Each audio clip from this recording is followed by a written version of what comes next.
Hey guys, here's this month's classic re-airing of an old episode. This is season 3, episode 77, which came out in September 2019, a few years ago, but I think it's still relevant. This was a really interesting one, I thought. I always liked this one. It didn't get a lot of play when it first came out, but I find it fascinating. So for this one, I interviewed a woman named Palm, who was a Netflix translator. And some of the tools she uses have probably changed in the intervening years, but a lot of the strategies and ways that she thinks probably have not. So I think it's a pretty interesting insight into how people deal with second languages and technology and the nuances of translating English into another language, which I think we all know is way more difficult than it probably first seems, which Palm gets into in detail. So yeah, I like this interview. Thought it was pretty cool. I hope you like it too. Thanks again.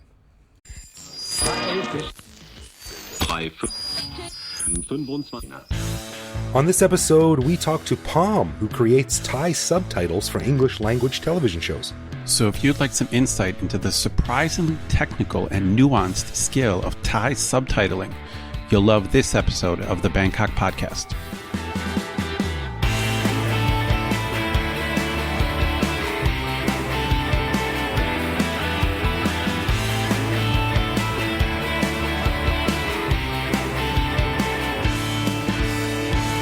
Sawadee krab, and welcome to the Bangkok Podcast. My name is Greg Jorgensen, a Canadian who came to Thailand in 2001 looking for the original formula for Red Bull, and when I found it, I decided not to leave, mostly because I haven't slept since. And I'm Ed Knuth, an American who came to Thailand on a one-year teaching contract 19 years ago, fell in love with trying to get a straight statement from the Thai government on almost any public policy, and I never left. Good luck with that. Yeah. It's been quite a long struggle. Before we start, a huge thanks to all of our patrons who support the show. For more info on how you can become a patron, just head to the support page on BangkokPodcast.com. And of course, one of the cool things our patrons get is an unscripted, uncensored bonus episode every week where we talk about current events in Thailand and whatever else comes into our minds. We just finished recording this week's bonus show, and we chatted about how Greg managed to get a random Chinese guy to yell the F word at him in a mall, and why the Thai government really needs to hire a professional PR person, as we think we'd all prefer a drivel of solid info to a flood of hearsay. True that. Yeah, that guy yelling at me was something else. All right. Well, hey, before we jump into it, we have to mention 2 great reviews of the podcast on the U.S. Apple Store. One from MKK389 and one from John S. Thanks to both, but especially to John, who, Ed, I don't know if you read it, but he left a very long, detailed review. And he said he loves the history podcasts and a few other things, so we'll be doing more of those for sure. But it's always funny when you get a review from someone and they're like, in episode blah, blah, blah, I mean, I think that this, but not as much as in episode blah, blah, blah. Like, you really know that the people have done their homework, you know? Yeah, man, we appreciate it. Yeah. All the reviews are great. So thanks, guys, to those 2 who left reviews. And to you, if you haven't left a review yet, then head over to iTunes or whatever thing you use and leave a review. We always read through them and we appreciate them. And apparently it helps the rankings or something like that. I don't know. That's beyond my pay scale, which is pretty sad to begin with. So anyway, on this episode, we talk to Palm, a translator who creates the Thai subtitles for English programs on a major streaming service, which will remain unnamed for contractual reasons. Most people don't pay too much attention to subtitles, but it's actually a very specific form of translation, requiring not only language skills, but familiarity with foreign cultures, genre slang, and the willingness to dig through Google and various other dictionaries to translate not only a word, but the meaning behind a phrase or sentence, which is very difficult. It's also a highly technical job, which also requires the translator to learn some pretty cutting-edge software. As Palm explains, this is not as easy as it looks, and it was really cool sitting down talking to her, and I think this is a really interesting sort of side view of our Thai language series, which takes an interesting little view of the whole thing. But we had a very interesting conversation, so here is my interview with Palm.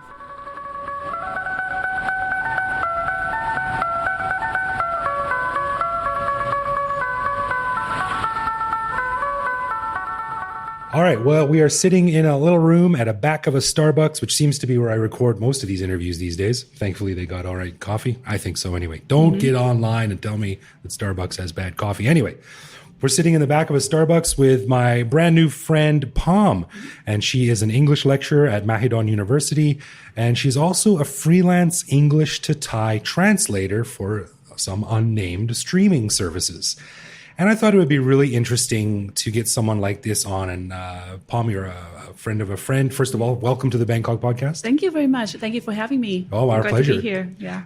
For a long time, I thought it would be really interesting to talk about this because we've had a lot of polyglots and linguists and translators on the show in the past in our Thai language series.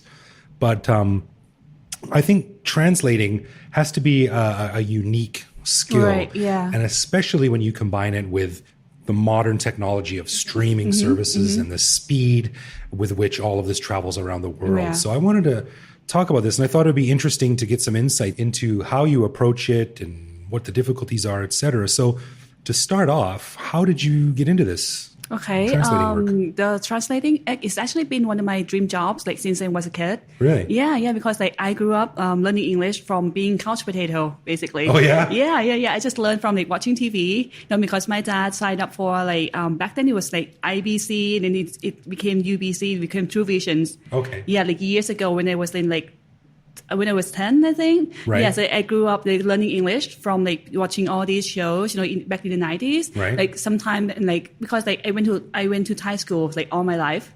Right. And your parents are both Thai? What about Thai? You're not yeah. Luke Kroong or anything? No. Okay. And like I went to Thai schools all my life, like Thai university and Thai high school. Okay. Yeah, so like I just like spent my whole like childhood, watching all these shows, and like watching like reading these subtitles and just like trying to like, immerse like by osmosis, basically. I think, like, and then I would like write down like certain words that I see on TV, like with a subtitle. Wow. Like, oh, like this word means this word means this, and like eventually it kind of like formed like a sentence in my head, like automatically, like this would mean this would mean this. That's like how I became like, interested in like subtitles. Wow. Yeah. First of all, that pisses me off because your couch potato skills are put to shame by mine. I'm the chief couch potato, and I've never learned anything sitting on the sofa. So kudos to you. Yeah, I mean, I turned couch potato into a living. So. Wow. Damn it. You got to teach a course because I'll be your first student. That's what I always tell my students. Like, learn from being a couch potato. So from there, you just kind of grew up wanting to sort of dive into language. Right. That's always been one of my dream jobs, to be a translator. Wow. Yeah, and then I got into university. I was in English major, and like my major was also like translation. Yeah, and then when I first got into subtitles translation, it was like after I graduated, and one of my friends was working at MTV Thailand at the time, which is now defunct. Mm-hmm. Yeah, it was I think like 12 years ago, like, right after I graduated. Okay. Yeah, and she was like, oh, like one of the subtitles translator is resigning, so like why don't you like apply? So like I applied and I got the job.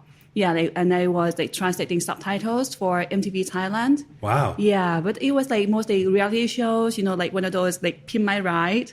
Like way back. Yeah, like way back when. Like Pimp My Ride and like one of those like celebrity reality shows, like what's her name? And like Nick and Jessica back then. Oh God! Yeah, I know. Nick he was from Backstreet Boys. Or? No, 98 Degrees. Oh, and yeah, silly.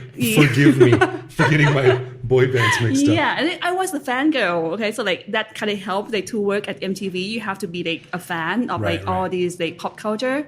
Yeah, so then also my boss also like introduced me to some people at True Visions. Because we were airing on True Visions, and he was like introducing me to all these people who were also like subtitle translator. Yeah, so I was working full time at MTV Thailand and also like translating some subtitles for True Vision as well. Wow. Yeah. Do you ever watch a show that like you hate, but you still have to do translations? Oh my God, all the time. Really? All the time. Yeah. That must have been rough. Yeah, there was like some like so like ridiculous, valueless, I would say, like reality shows that I would have to be like, okay, it's my job. I have to like push through, but I would say like people don't watch this, Like, I would be like very judgmental. Yeah, I got to be honest. I look at some of the shows now. Like I don't watch a lot of American TV, but I watch some of the reality shows, especially, and I'm like, what the hell is going on over there? This is ridiculous. Yeah. This provides no value to anyone. know, It's just so manipulative. Anyway, I'm going off on a too. tangent. So I know you can't say who you work for, but let's use the Big Bang Theory as an example. Say someone says, "Hey, Palm, I have 10 episodes of the Big Bang Theory I need you to do translations for, subtitles for." Can you walk us through what you would do? So like when they accept the task and they would like send me the link to so we do it on their website, on their system basically. And they would have like a link of all these shows like all at once, or like sometimes it can be all at once or like one at a time. Okay. So, like and then we have like all the deadlines like line up, like so you know like when you like have to submit it. Yeah, and then I would watch like if I got the whole season, I would watch like each show first, like once, and then just to get the gist of it. And there would also be like a show guide, basically a show guide would tell you like what the show is about, like what to look for, like some localization notes. You're talking about that specific episode or the show in general? Like the show in general. Okay. And there would also be explanation of like each episode too. You know, like what to look out for. Like, there are going to be like these like sensitive words. Like on this episode, Sheldon acts like a dick or something. Yeah. And like there will be like some kind of like sensitive words that you have to look out for, and then they have to like keep in mind that I cannot use like certain words, or that I have to pay attention. You know, to not to use like some offensive words, basically. Right. Okay. Yeah. Okay. Interesting. Yeah. And then we'll watch the whole show, and then we'll just like have a rough translation of like, what they want to like translate in my head, and then I will just like maybe take a note of the certain phrases of idioms that might be problematic when I'm translating. Right. Yeah. And then they will like translate it, and then they just like they have to like look into all these phrases and like just go through them. So you basically watch the show once to get a gist of it, and then you watch it twice, like pause, play, and then enter in the text on the website as you go. Yeah. So there's like custom built software to help with this. They have like the whole like, script like for you. You have like the line break and everything. So you basically just like type in the translation. Okay. Yeah, they have like pretty advanced software, like the system they use. Wow, sounds pretty cool. Better than the old days of sitting at home with a pad and a pencil on one knee and then a dictionary on the other. When I used to work for MTV, we didn't have the script. We transcribe and then we translate. So I have to like transcribe in my head and just listen to the show and just translate. Yeah, we didn't have a script. Like to have a script would be a blessing, would be like a bonus. Yeah, but usually we just like listen to the show and just translate whatever they're saying. So a lot of mishaps. Yeah. What happens if you get to something right now, or say you get to a phrase or an idiom or something that you just don't know how to translate? What do you do? I think like since we are in the Google age, I think like we are very fortunate to be able to like just look for any kind of information or just ask anyone. You know, like for example, I mean, if I come across like a certain phrases that might be hard, I mean, personally for me would be like hip hop slang or like niche slangs, like hip hop or rap slangs. And, right. Yeah, and I was like, I mean, these days we have like Urban Dictionary, or you can just like look for information anywhere. Yeah, right. And then I these days I don't think I have ever come across phrases that I have not be able to translate yet. Right, man, it's crazy. The technology is making it so. So I mean, the opportunities for ease of these things is really amazing now. Yeah.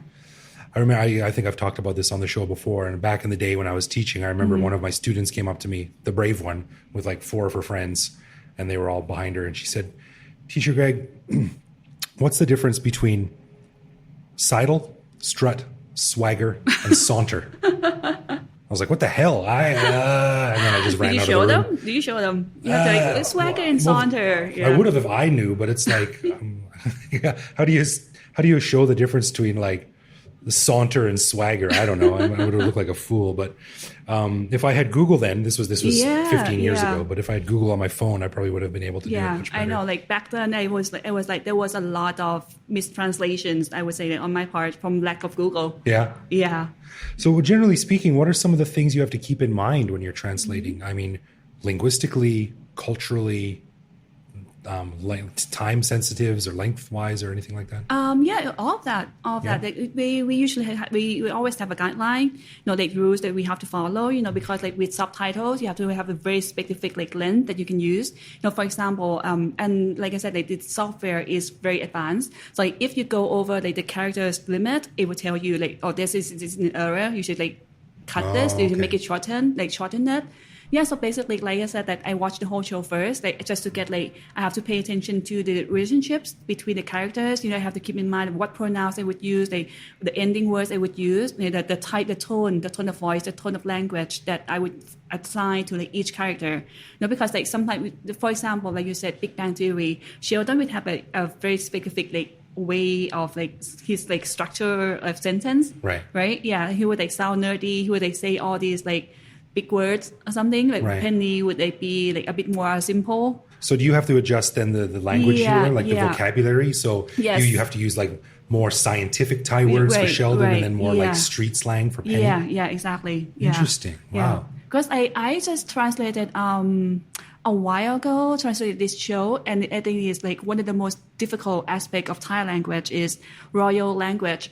Right. Yeah, and I just translated a show, a documentary, where I had to use a documentary about the foreign, European royal family. Yeah, okay. Not the Thai family? Not the Thai family. Oh, geez. Okay, no, that's good. Yeah. But at the same time, you have to keep in mind that this is a royal family. So you have to use the royal language. Oh. But at the same time, it wasn't I cannot use the full on, the king's language, because it would be too long, because it would have a bunch of fancy words to use. Yeah. And I have to keep in mind also what kind of pronouns the royals would use with each other. Because I cannot possibly know, so I can only guess and just make it sound royally. Oh, interesting. Yeah. Wow. Have you ever done any movies or TV shows that have Thailand as the subject matter that you have to be careful? Not so far, no. No, I can imagine. I cannot imagine working on Hangover. With all these very sensitive subjects about Thailand. Sure. They're dealing with ladyboys and drugs and crime and stuff. Yes, but we do have a guideline though. They would usually have, like I said, localization notes. We have to pay attention to not use any offensive words. For the minorities, for LGBTQ, or all these words. Sometime in the past, one of my friends was actually translating a show about American football, I think, and they were all these black athletes, and when they call each other the N-word.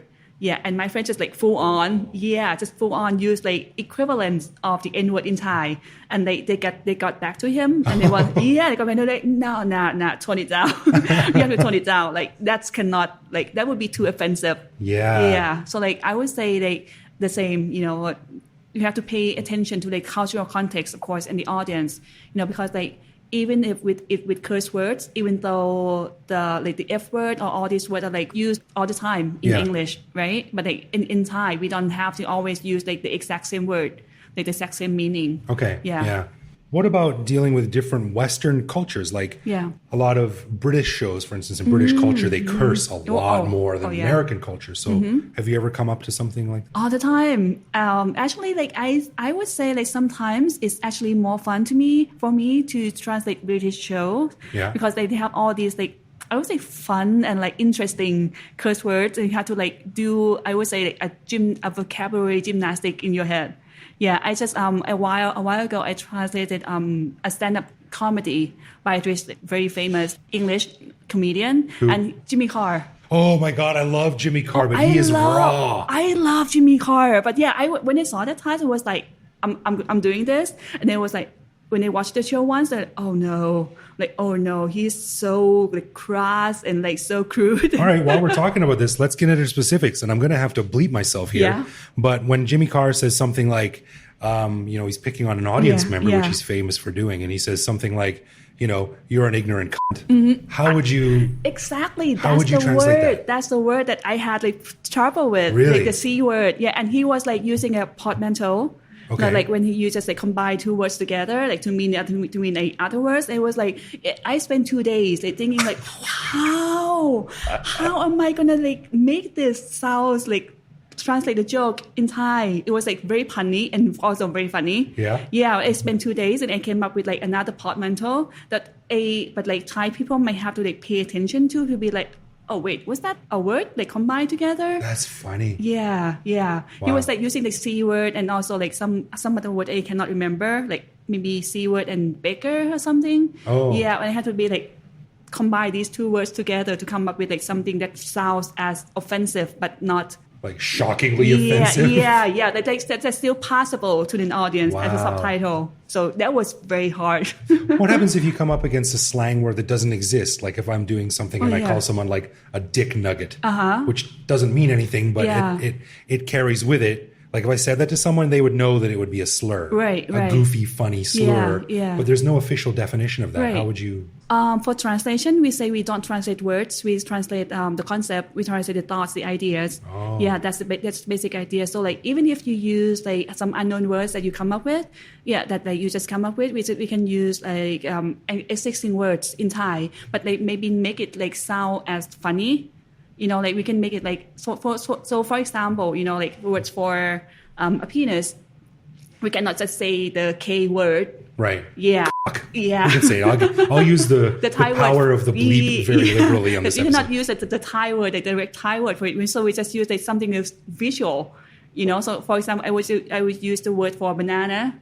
Okay. Yeah, like glowai or something to make it sound like, oh, he's cursing. He's cursing, but like not as like a direct one, because if you just come up with a new word, the audience wouldn't get it. Right. You know? Yeah. So we in translation we just like said we translate ideas, like not the meaning of the word exactly. Right. Yeah, just to convey the meaning. Well, that's really interesting, because I think when we've all seen instances where someone has taken the text of something and put it into Google Translate, and the output has just been a disaster.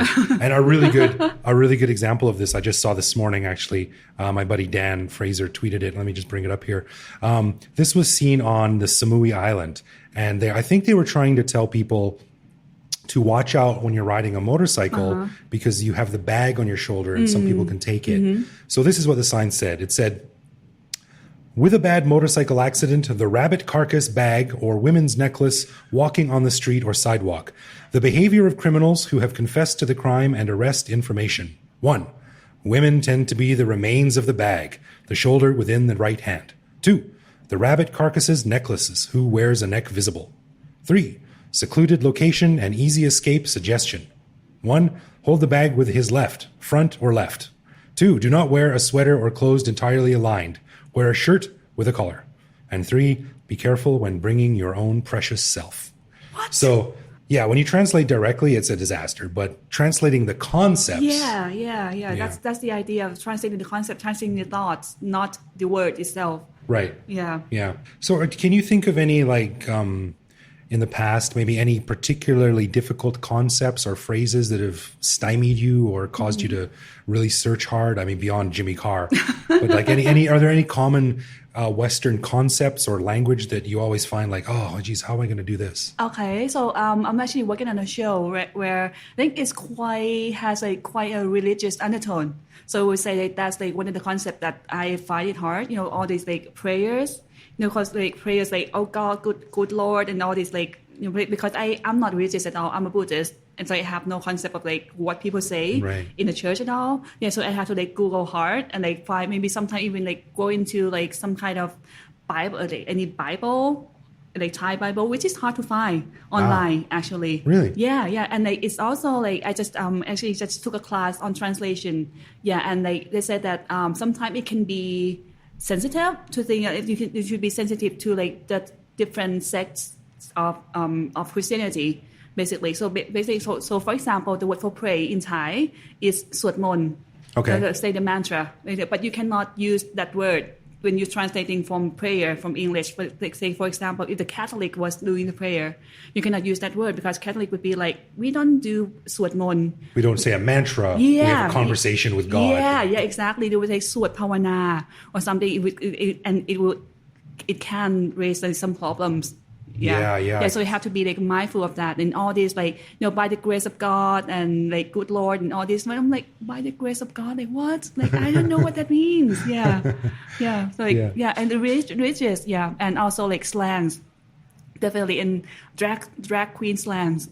That's like so drag queen slang. Like gay slangs, yeah. Really? Yeah. Like what?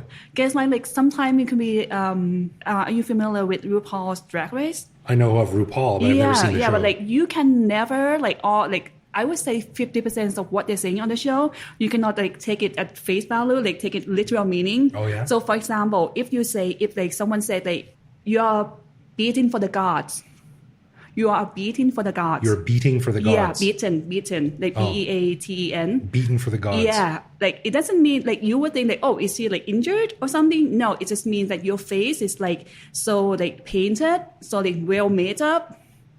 Wow, I don't even know what that means in English. Yeah. Like I was like, how? Like at first when I first heard that word, I was like, huh? Like you're beating for the gods? Like why? Yeah. And that would be hard to look up too, because where do you go? Like it's not like RuPaul has. But actually, like right now, there's like a with the popularity of the show, there's like a drag slang like dictionary online right now. Yeah. Oh, that must be handy to have. So all these words is like so hard to translate in Thai, and you have to be taken like keep in mind the characters of the people who are saying it. You know, you cannot just say, oh, like you're beating for the gods, so why? No, like it doesn't like convey the meaning, convey the character. Right. Yeah, so you have to like be very sensitive about that. Right. Yeah. When you get together with other translator friends, when you talk about your business, what do you talk about? Like, oh my God, I had this job the other day, or yeah. Oh yeah. Well, yeah. Like we just talk about like the difficulties. Yeah, the difficulties of like translating certain words. We just ask each other. No, actually, I ask my friends all the time because I do have like some group of translator friends. Yeah, and we just like, how can I use this? Like, would people get it if I use these words, or like would it be too offensive or something? Yeah. Right. Do you have like a backup Farang gang that you can contact? No, it's my boyfriend. Maybe, but no. Your boyfriend. Oh, here's another question about Jimmy Carr. But most of the time he doesn't know anything either. Well, as you say something like beaten for the gods, I have no idea what that would mean. Yeah. My wife sometimes asks me things like that too. What does this mean? And I was like, well, I don't know. Read the sentence. I need context. Right. I need what else they're talking about. Right. Like, it's not so easy. Exactly. Or sometimes, you know, even like words like slay. I come to slay. You know, it's not like slay as in like you are gonna kill anyone.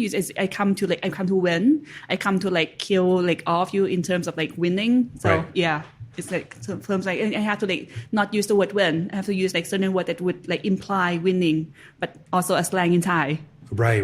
Like okay, interesting. Okay, well, as we're finishing up here, is there anything else you want to talk about? Is there any concepts or behind the scenes peaks that you want people to understand about translation work? Okay. I would say that most people think that by being bilingual or being just knowing the language, it means that you all can ultimately be a translator. I would say that is definitely not the case. Oh. No, because I see all the time that like people who might be fluent in both languages, in languages, they might not be able to translate well.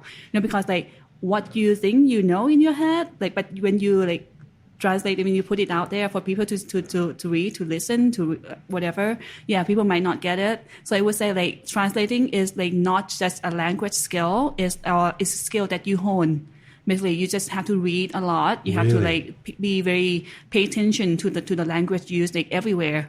Yeah, so like it's not just a skill that, oh, I know language, I can just open up a dictionary and just like translate. No. Yeah. Interesting. Yeah, and I totally understand that because, you know, sometimes I hear things like, you're married to a Thai. Why don't you Thai? Why doesn't your wife just teach you Thai? And I'm like, it doesn't work. Yeah. Because I asked something like, well, how come in this sentence the high class consonant has a rising tone, but you actually say a low tone? She's like, I don't know. That's just the way it is. Yeah, exactly. And it's the same with English. You know, like my students asking me the difference between strut, swagger, sidle, and saunter. Like, if I had a smoke bomb, I would have thrown it on the ground and jumped out the window. I don't know. I'm not trained to answer that. I don't know. That's just, my answer would be, well, that's just how it is. Okay. But teaching or translating is a skill. And just because you know two languages doesn't mean you can just definitely. do it. Yeah. Interesting. Yeah. All right. Well, to wrap things up here, I'm going to throw you a curveball. There's a very famous line from a very famous movie by a very famous R.I.P. wrestler named Rowdy Roddy Piper. I want to see if you can translate this. Wow. I came here to chew bubblegum and kick ass, and I'm fresh out of bubblegum. Oh my God. That is definitely a curveball.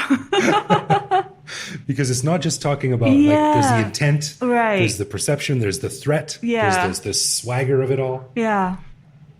Again, that's a curveball. Yeah. It's a good example of how you have to really put some thought into it. It's not as easy as just replacing the words. Right. And also, like, I get paid $5 an hour, $5 a minute. So Yeah, you might have Let to me get pay my me. wallet here and see what I can get Yeah. up. Oh, sorry, I'm fresh Plus out of a my. minute. Well, I'll send you some prompt pay money, and maybe we can get back on another episode.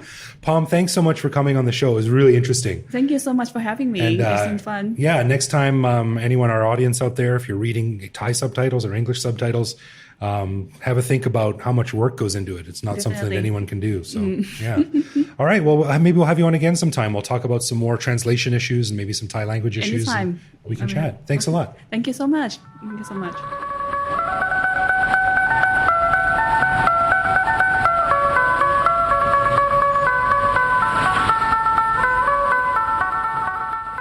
Wow, I really enjoyed that. I mean, you and I both find Thai language both frustrating and fascinating, and hearing it from someone else's perspective. In other words, she's got a totally different problem and job than we have, and it's just a cool little job. I love people who have unique professions. Yeah, me too. And this is one of the things, this is kind of side rant, but I wish my high school counselors, I don't know about you, but when I was in high school, you go to the counselors and like, what should I do with my life? And they're like, ooh, lawyer, accountant, doctor. They never said like there's a whole ton of really interesting jobs out there. Right.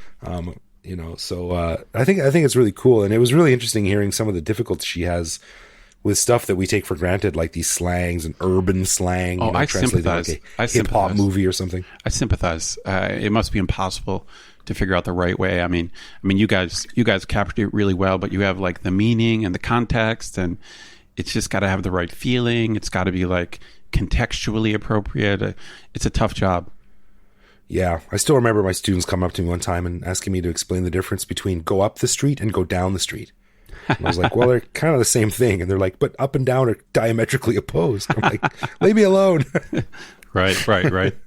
So it was really interesting. And I thought it was a really cool sort of alternate angle on the traditional Thai language stuff we talk about. So thanks, Palm, for coming on the show. We really appreciate it. Maybe we'll have her back again sometime to talk about it. Yeah, that would be some great. more because, it was really, really cool.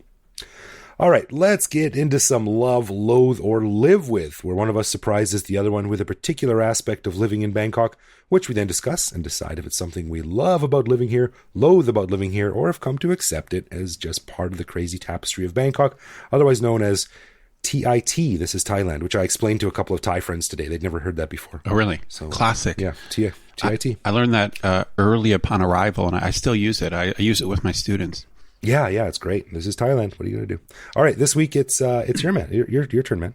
All right, I got something for you. Very simple, very straightforward, but I'm curious what you have to say. Greg, what do you think about the plethora of Thai holidays? Ooh, this is an interesting one. This is an interesting one because I really think it depends on what you do. Now I love them because I get paid a monthly salary, so I don't get paid hourly. My salary is the same no matter how many days I work a month. So the more Thai holidays that my company is forced to give me not as a holiday, like bring them on. I love them. Right.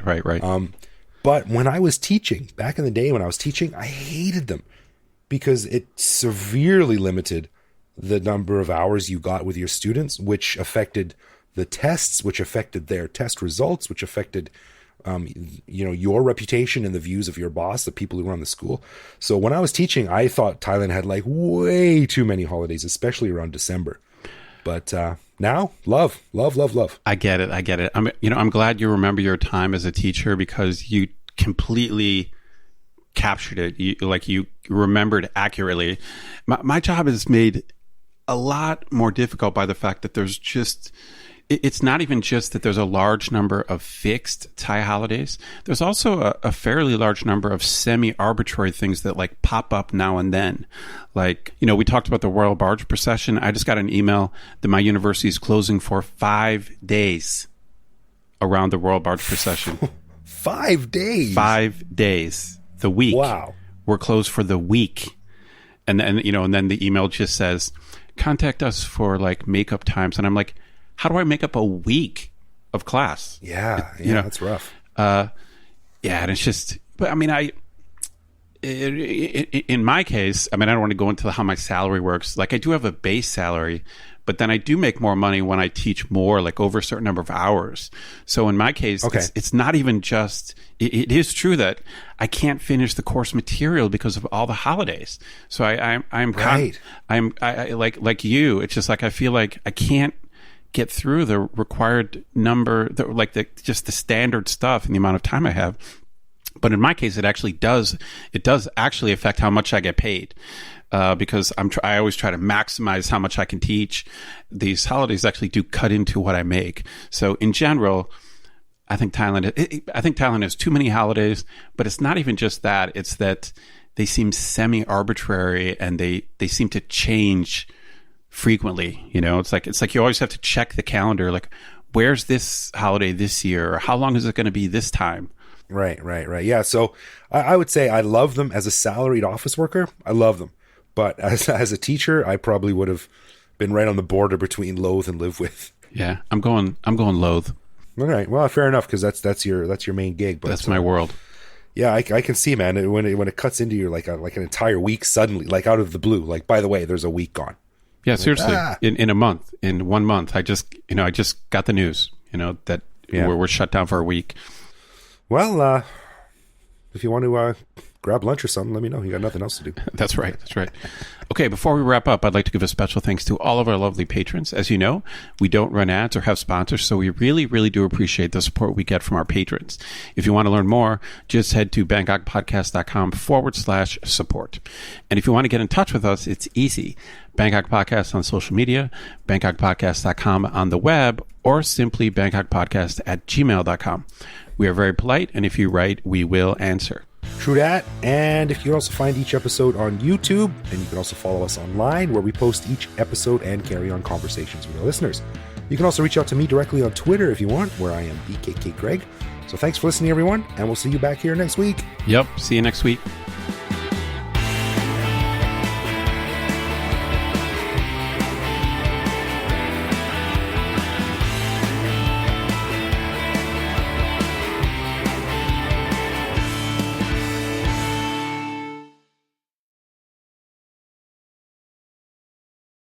And I'm Ed Knuth, an American who came to Thailand on a 1-year teaching contract almost 19 years ago. Actually, wait, that's not right. It is actually 19 years because we're past August. What am I saying? Okay, let me do that again. It's almost exactly 19 years now.